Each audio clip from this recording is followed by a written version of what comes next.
If I say Frontline States, what comes to mind and what can you say in relation to that? So now this is about the people. We have this Freedom Charter where Operation Dudula is entrenching the Freedom Charter that says people shall govern. And currently we don't have leaders. We are on autopilot, and that's where Operation Dudula comes in. No, I'm asking about Frontline States. Frontline States. So this is about. Are you now taking this together with If I say to you Frontline States, from a historical perspective, what comes to mind as we have this conversation?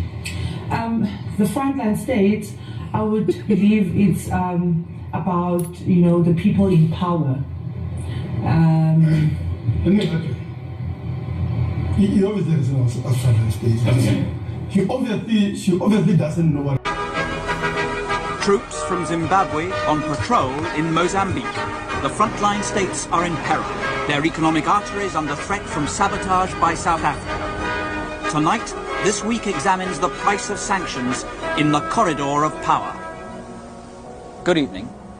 Over the last few months, it's become ever more clear that the frontline states in southern Africa really are in the firing line.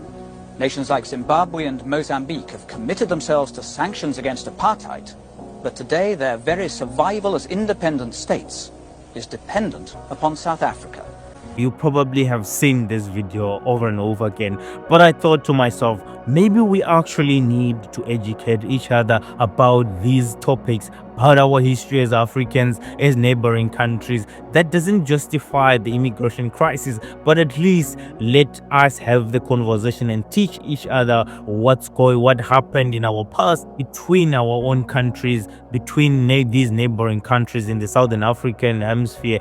There is a lot that was sacrificed by these frontline states, and we need to acknowledge it, and we need to respect that fact. We also need to understand one thing as Black people. We are so fixated in trying to fight each other and compete with each other, but we need to realize that our struggles are the same even to this day in 2025. Our problems still exist and are all the same. Our struggle is the same. Majority of Black people in any country that you go in Africa are poor, and because of our colonial past and because of a lot of things that affect us in our politics and in our economics, we still need to fight, and we need to fight together. There's no need to fight each other and point fingers at each other. We are busy fighting for crumbs under the table instead of having our own table so that we can also have seats at that table because it belongs to us. It doesn't help to demand to have a seat in other people's tables. They will never invite you there